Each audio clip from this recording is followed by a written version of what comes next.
माझं नाव Ashish Joshi. Work from home या संकल्पनेअंतर्गत आपण मागच्या व्हिडिओमध्ये ट्रान्सफॉर्मर बघितला आहे आणि या व्हिडिओमध्ये आपण नुसतं ट्रान्सफॉर्मर लॉसेस घेणार आहे, कारण की लॉसेस हा खूप महत्त्वाचा पार्ट असते. कोणत्या इन्स्ट्रुमेंटमध्ये लॉसेस माहीत पडले तर आपल्याला त्या इन्स्ट्रुमेंटची इफिशियन्सी माहीत पडते आणि लॉसेस माहीत असले तर ते कसे कमी करायचे याबद्दल आपण त्याची संकल्पना घेऊ शकतो.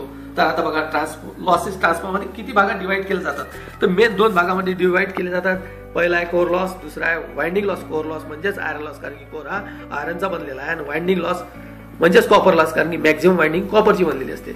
तर आता कोर लॉसचे परत 2 भाग पडतात. एक आहे एडी करंट लॉस, दुसरा हिस्टेरिसिस लॉस. आता हे एडी करंट लॉस म्हणजे काय बघा, इथे ट्रान्सफॉर्मरच्या प्रायमरीला ज्यावेळेस मी इलेक्ट्रिक सप्लाय देतो तर ज्यावेळेस इथे कोणत्याही कंडक्टर करंट फ्लो झाला की तिथे फ्लक्स प्रोड्यूस होतात. मग हे फ्लक्स ज्यावेळेस सेकंडरी कट करते तसंच हा कोर पण कट करतो आणि कोअरनी फ्लक्स कट केल्याबरोबर तिथे इंड्यूस निर्माण होतो आणि मेटॅलिक भाग असल्यामुळे तिथे करंट फ्लो होतो.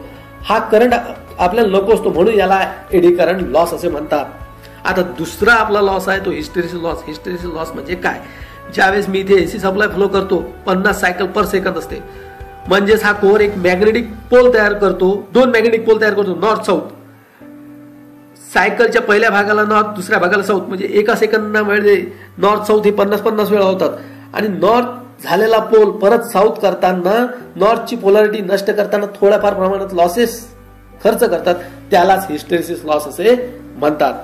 मग आता हे आपल्या आणि वाइंडिंग मधला लॉस म्हणजे काय, तर जे वाइंडिंग मध्ये जे काय रेजिस्टन्स असतं ते रेजिस्टन्स म्हणजेच वाइंडिंग लॉस आहे. मग आता हे आपल्याला फाइंड आउट कसे करायचे, तर याचे 2 प्रकार आहे. Open circuit test on single phase transformer at no load, यामध्ये आपल्याला कोर लॉस माहिती पडतो. Short circuit test on single phase transformer at no load म्हणजे आता आपल्याला वाइंडिंग लॉस माहित पडतो.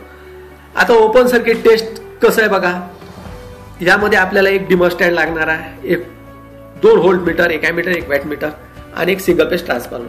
आता सिंगल फेज ट्रान्सफॉर्मर मध्ये 115 व्होल्ट आणि 230 व्होल्ट, म्हणजे एलव्हीला 115 व्होल्ट आणि एचव्हीला 230 व्होल्ट. ज्यावेळेस मी डिमॉन्स्ट्रेटनी इथे सप्लाय देणार आहे, आता इथे सप्लाय किती द्यायचा, तर रेटेड व्होल्टेज द्यायचं आपल्याला, कारण की इथले आपल्याला काढायचे आहे आयरन लॉसेस आणि वाइंडिंग लॉसेस निग्लिजिबल करायचे, म्हणून इथेच एलव्हीला सप्लाय द्यायचा. हे खूप महत्वाचं आहे. यामध्ये आपल्याला एलव्हीला सप्लाय द्यायचा आहे आणि एचव्ही ही ओपन ठेवायची आहे. पण तुम्हाला ओपन म्हणजे काय, इथे आपण व्होल्ट मीटर दिलाय, व्होल्टमध्ये हाय रेजिस्टन्स असते, म्हणजे इथनं कोणताही करंट फ्लो होणार नाही, म्हणजेच एचव्ही आपण ओपन ठेवलेली आहे. पण ज्यावेळेस मी डिमॉन्स्ट्रेटनी 115 व्होल्ट याला देतो त्यावेळेस तुम्हाला ह्याच्या वॅट मीटरमध्ये जे काय रिडिंग दिसेल ते नुसतं तुम्हाला कोर लॉस माहीत पडते. म्हणजे या एलव्ही कडनं जे काय फ्लक्स प्रोड्यूस होतात ते सगळे फ्लक्स कोअरमध्ये इंड्यूस होतात आणि कोर लॉस आपल्याला इथे माहीत पडतो. मग याचं रिडिंग कसं घ्याल, तर इथं V1 सप्लाय व्होल्टेज 115 व्होल्ट द्यायचा, रेटेड व्होल्टेज आपल्याला I0 म्हणजे ओपन सर्किट करंट, फार कमी रिडिंग येणार आहे आपल्याला. W0 वॅट मीटर रिडिंग 30-40च्या जवळपास, 20-30च्या जवळपास येईल आणि हे ओपन सर्किट व्होल्टेज आहे. हे तुम्हाला समजलं पाहिजे, ओपन सर्किट व्होल्टेज हे 230च्या जवळपास आलं पाहिजे.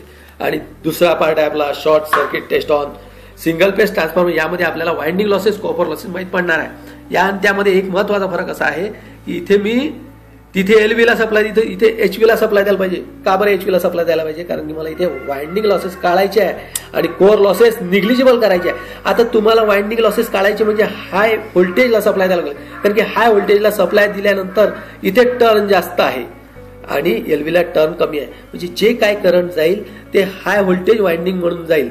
मग इथे काय होईल, ज्यावेळेस मी डिमॉन्स्ट्रेटमध्ये, आता इथे डिमॉन्स्ट्रेटमध्ये देताना मला रेटेड व्होल्टेज न देता रेटेड करंट द्यायचा आहे, कारण की आपल्याला इथून करंट फ्लो करायचा आहे. तर इथे मी याला रेटेड करंट देईल. रेटेड करंट ट्रान्सफॉर्मर तुमच्या दिलेलं राहते, एचव्हीचं रेटेड करंट, तिथपर्यंत करंट इथे घ्यायचा आणि इथे केअरफुली प्रॅक्टिकल करायचं, कारण की इथे तुम्हाला हार्डली डिमॉन्स्ट्रेटमध्ये 10 ते 11 व्होल्टमध्येच हे 4.2 ॲडजस्ट होतं. म्हणून डिमॉन्स्ट्रेटचं नॉब सुरुवातीला एकदम स्लाइटली वाढवायचं आणि प्रॅक्टिकल आपल्याला सुरू करण्याच्या पूर्वी डिमॉन्स्ट्रेटचं नॉब चिरोला आहे की नाही हे बघून घेणं हे खूप महत्वाचं आहे ह्या टेस्टमध्ये. यामध्ये टेस्टमध्ये सप्लाय दिल्यानंतर एचव्ही मध्ये पूर्णपणे फ्लक्स प्रोड्यूस होतात, ते फ्लक्स एलव्ही कडून कट होतात आणि एलव्ही शॉर्ट असल्यामुळे इथे तुम्हाला शॉर्ट सर्किट करंट दिसते. मग इथे रिडिंग कसं येईल, रेटेड करंट, जे काय एचव्हीचं रेटेड करंट असेल तेवढ्यापर्यंत रेटेड करंट आपण इथे घ्यायचं आहे. समजा 4.2 असेल तर 4.2 घ्यायचं. सप्लाय व्होल्टेज एकदम कमी होणार, तुम्हाला माहित आहे, एकदम कमी जो मिळणार 9-10 व्होल्टेज पर्यंतच. ओपन सर्किट पॉवर, आता ही पॉवर जवळपास ही 60 ते 70 वॅटच्या जवळपास इथे येणार आहे आणि शॉर्ट सर्किट करंट इथे तुम्हाला परत माहिती आहे एलव्हीला जे काय शॉर्ट सर्किट हाय करंट तुम्हाला इथे मिळणार आहे. अशा प्रकारे ह्या 2 आपण टेस्ट घेतलेल्या आहेत. ह्या 2 टेस्ट आपण घेतलेल्या आहेत. या 2 टेस्टही आपण नो लोडवर घेतलेल्या आहेत, त्यामुळे आपल्या इथे पॉवर लॉस होण्याचा प्रश्नच नाही आहे. त्यामुळे ह्या दोन्ही टेस्ट आपण घेतल्यानंतर ट्रान्सफॉर्मरची आपल्याला इफिशियन्सी काढणं अत्यंत सोपी जाते. आता इफिशियन्सी म्हणजे कशी, तर तुम्हाला एक फॉर्म्युला सांगतो मी. इफिशियन्सीचा फॉर्म्युला आपला असतो आउटपुट अपॉन इनपुट. आता इथे आउटपुट आपल्याला आउटपुट ह्या ट्रान्सफॉर्म माहिती करणार आपण नो लोडवर करणार आहे, तर आपण हा फॉर्म्युला परत फ्रॅक्शन मध्ये घेणार आहे. इनपुट मायनस लॉसेस भागीला इनपुट. आता माझ्याकडे इनपुट माहित होतं, आता माझ्याकडे दोन्ही लॉसेस माहित आहेत, copper loss plus iron loss आणि इनपुट माहित आहे. त्यामुळे आपल्याला ट्रान्सफॉर्मरची इफिशियन्सी काढता येतं. मित्रांनो, मी केलेला हा व्हिडिओ तुम्हाला कसा वाटला याबद्दल तुम्ही मला कमेंट करून सांगा आणि अजून तुम्हाला कोणते व्हिडिओ पाहायला आवडेल ते पण मला कमेंट करून सांगा. आणि अशा प्रकारचे विविध व्हिडिओ आपण वर्क फ्रॉम या संकल्पनेअंतर्गत पाहणार आहोत. Thanks for watching. आणि माझा व्हिडिओ आवडला असेल तर त्याला लाईक आणि सबस्क्राईब करायला विसरू नका.